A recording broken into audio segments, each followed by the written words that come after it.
Smackdown Live begins with Shane O'Mac. Shane O'Mac gets into the ring after his dancing and has his usual thing. And he gets up in the ring and he promotes Smackdown Live's women's cage match later on in the evening. He promotes the Royal Rumble, and then he promotes an Elimination Chamber match that's going to be held 2 weeks after the Rumble. Whether it's AJ Styles or John Cena as champion. Cue AJ Styles. AJ Styles comes out and he does the whole usual heel, bit, saying that it's unfair, it's a stupid decision, and after he gets done doing what he does best, beat up John Cena, he's going to get put in an Elimination Chamber match before WrestleMania to try to, track him away from WrestleMania main event, and saying that, okay, SmackDown Live is against AJ Styles, and so on and so forth. Cue John Cena, who gets in the ring and gets cut off from saying a damn thing because of AJ Styles. AJ Styles cuts him off, which was kind of funny. It's like, yeah, shut up, you don't get to say anything. But, and AJ is like, okay, is anyone else going to try to upstage me? Cue The Miz. The Miz gets up in there and he's like, okay, consider yourself upstage, AJ, and says that he wants in there an Elimination Chamber match, or whether it's the Rumble or Elimination Chamber, he's going to go back to WrestleMania where he belongs, in the main event. And I'm sorry, The Miz does not belong in the main event. He just doesn't. Not in the main event scene, not in the main event at WrestleMania, not main event as a fucking world champion. No. I've already explained this more than once. No, just no. And then a war of words go between Styles and Miz. Styles is like, oh, okay, yeah, so come out here and and you're hiding behind your wife. But Miz goes on a tirade to say that he was beating up John Cena before beating up John Cena is cool. Well, as far as my memory serves, you had Alex Riley, and then you had The Rock, and, even though The Rock wasn't really for you, but he still helped you, and you got help during a ladder match with Jerry Lawler, you got help by Nexus and CM Punk against Randy Orton. No, dude. The Miz, fuck that guy. Again, he doesn't deserve to be in the WrestleMania main event. He's not a credible fucking threat, and so on. Now, the funniest thing about that is that Cena was egging them both on. And, it was kind of funny how Styles is like, well, the last time we were in Memphis, I knocked your teeth out. I figured that you'd be walking with a limp. Or does he, Maurice? Cena, again, he's like, oh, snap, oh. And he was, like, earlier, that Cena was saying to AJ, he's like, it seems to me like The Miz was saying that he's better than you. So it prompts them going, trying to collide and stuff like that. Shane McMahon holding him back, and he makes a match right then and there. Now this totally slowed down the show because of the match. Because, again, no one can take The Miz seriously. So throughout the match, Miz was getting out-wrestled. He was being outclassed. And he didn't show anything worth being in the match, him being there. He just didn't. I'm sorry. He never does. He should just stay on the fucking microphone, and that's it. Wrestling ring? No. So this match ends in a no contest because AJ Styles throws The Miz into John Cena, and then John Cena decks him, and, AJ Styles just goes away. But in the midst of him going away, Cena goes in the ring, and then The Miz attacks Cena from behind. And that didn't last long because Cena just turned around and just gave him a fuck you to him and all his jizzards out there. Fuck The Miz. So AJ Styles tries to get in the ring, and he gets a fuck you for good measure. And Cena actually has the nerve to lift the fucking championship belt high above his head. Look, I don't like Cena, but I'm not a Cena hater either. I'm indifferent with him. Okay? I just don't think that... Even Shane McMahon poked poked the bear as saying that Cena can become a 16-time champion, and he actually strutted like Ric Flair. Well, not like Ric Flair, but he actually used his strut and actually poked us with that. So I hope it doesn't happen, but I think it's going to happen sooner or later. That Cena ties and then maybe turns heel to break the record. But anyway, that's what happened in the opening segment and in the opening match. But before that match even went on, you had Shane McMahon and Dean Ambrose, came up to him backstage and says that he wants a new belt. It smelled bad. It smelled like cocoa butter. And even Shane McMahon smelled it and was like, oh, yeah, it smells bad. Yeah, it reeked of jizz, okay? But don't get rid of this. Don't fucking get rid of this again. Please, no. Wash the belt, change the strap, whatever. Just don't fucking get rid of this thing. Please, don't do that. And Ambrose demands... Well, Shane McMahon was going to give Ambrose Bray Wyatt, but Ambrose was like, no, I want to cut off the head of the serpent. And that means the Viper, Randy Orton. So Ambrose demanded Randy Orton for later on in the night, and Shane grants that. Okay, fine. Oh, God. Nikki Bella calls out Natalya. Nikki was like, yeah. And when Natalya didn't show up down the ramp, she's like, yeah, you're the best here. You're best there is, best there was, and best there ever will be at stabbing people in the back. But Natty ended up in the fucking crowd saying, Nikki, I'm over here. Watch that screen. Watch that Titantron. I'll be right back. Yeah, I'm going over here. So Nikki goes to a concession stand with t-shirts and stuff like that. Was like, yeah, where's the Nikki merchandise? Oh, by coincidence, it's right next to John Cena's merchandise. Why is that? Oh, yeah, you have...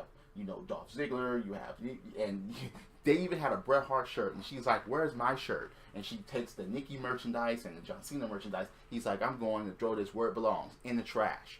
So Nikki actually goes up there, and she shows up, and a brawl ensues, and I'm like, okay, yeah, the leading up to the brawl was stupid, but the brawl was actually, they went through tables, they went through shit, they fought, They had to be separated, and I'm like, okay, yeah, it doesn't get me emotionally involved, but it was a kind of a good showing. Kinda. A brawl in the concession stand. And Natty is like, where's my merchandise? Where's my shirt? Natty, I'm sorry. Ever since that farting angle, no. It's going to take a whole lot of you dominating everything in order for us to take you 100% seriously. That's just the way I feel about that. So you had Dean Ambrose versus Randy Orton in a pretty okay match. But again, I think it was the first match of the night that took the crowd out of it. And these guys were not performing as high octane that like they should have been. They were slow. It was a slow-paced match for some fucking reason. There wasn't a lot going on that really was going to impress us. You could kind of tell that they were not really into the fucking match.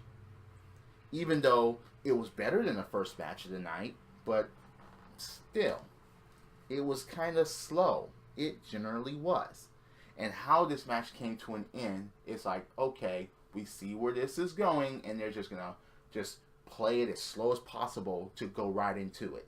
So you get Dean Ambrose that goes through the middle ropes, diving through, and bam, actually hits Luke Harper. So when Randy Orton hits the DDT off the middle ropes against Dean Ambrose, you get Luke Harper he gets in the ring, and it's like, why the fuck would you do that? Wyatt was even like, get out, get down, and then a roll up to Randy Orton by Dean Ambrose. 1, 2, 3. Dean Ambrose wins, and he does the wise thing, and he leaves. So more implosion for Randy, Bray, and Luke Harper. And it even got to the point where Bray Wyatt was hitting Luke Harper and actually egged Randy on to hit him. The crowd was cheering RKO, but it didn't happen. It didn't happen. Okay. Alright. Gotta settle this quick, because the Rumble was right around the corner, and things may break down there. Speaking of things breaking down, you had the King's Court. Special guest, Dolph Ziggler. Dolph Ziggler hardly said a thing in the interview at the beginning. At the beginning, Dolph was totally quiet. And, Jerry Lawler was trying to say, yeah, you're going to go down this path.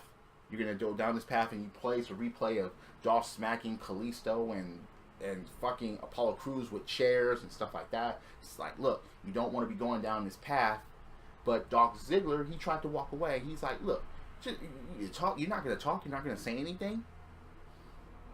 Dolph Ziggler turns around and he's like, all right. And he goes to past history as to say that, look, he plays the night that Jerry Lawler had that heart attack. And Dolph Ziggler dropped a whole bunch of elbows on him.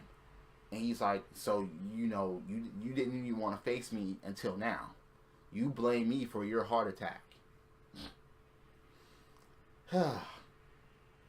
Trying to poke the bear there as far as getting personal a bit. But then, Jerry Lawler, he's like, look, how does it feel that no matter what you do, no matter what you try, no matter how many times you change, how many times you,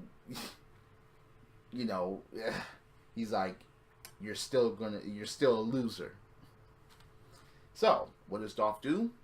He gives a weak Miz-like super kick to Lawler because, of course, of Lawler's age and stuff like that. And Dolph leaves. Lawler down. JBL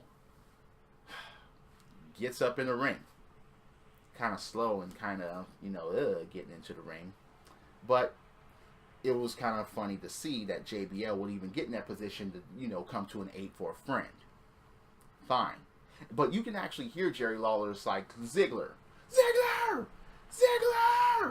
you have any guts, you get back in here! He didn't even need the fucking mic. Everybody heard him. But Ziggler just walks away. Didn't turn back.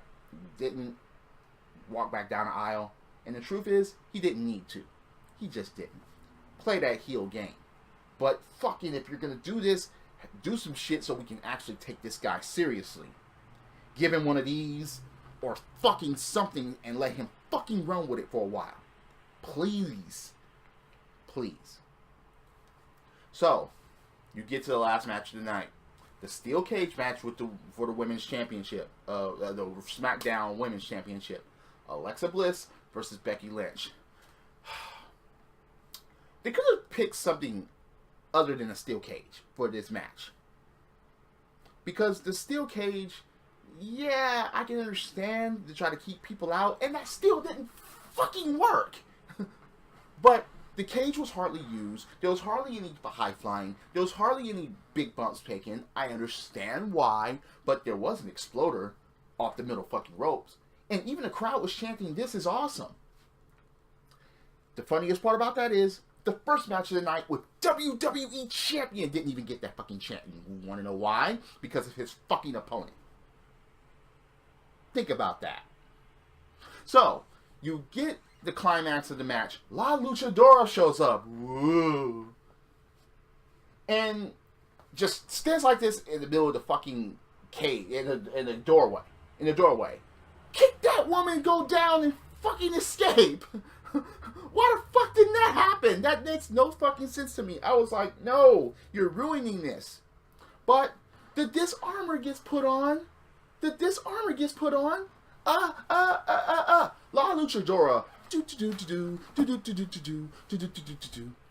And kicks Becky in the face. A snap DDT letter by Alexa. Alexa retains the Smackdown Women's Championship. And I'm like, damn, you could have done way better than that. Way fucking better than that to end this fucking match. The match could have been better altogether, but the ending was just like, man, come the fuck on. Stop insulting us. Stop insulting the fans. And give us some good shit. Please. But after the match was interesting because Alexa demands the referee to get out of the ring so they could continue to beat down Becky Lynch. But Becky actually makes a comeback. She actually starts beating down Alexa and La Luchadora and actually takes the mask off. Well, what do you know? Mickie James. So, you got Mickie James on SmackDown now. helping Alexa Bliss instead of being on her own. I understand that in this point of Nikki James's career that she's there to help put people over. But still, I hope she gets into some matches, some good matches, get some good competition going, because SmackDown fucking needs it in their women's division. But anyway, once again, the heels get the upper hand, and they fucking end the show that way. And I'm like, okay, at least you got another woman on the fucking roster. But you're going to need more. You're going to need a lot more in order for us to take this 100% seriously. So, that was SmackDown Live for January 17, 2017. Lackluster to say the least, especially building up to the fucking Rumble. They only had 2.5 fucking matches on the card for a 2-hour show. Some people say Raw's too long, as 3 hours. SmackDown is 2 hours, and they don't even give us matches at half the fucking time. It's a give or take situation with both shows. It just is, you know. Yeah. But anyway, what did you think about the show? Was it okay? Did you like the women's cage match?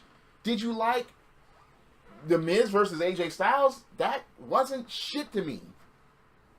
I mean, Ambrose versus Orton was slow, but at least it was good.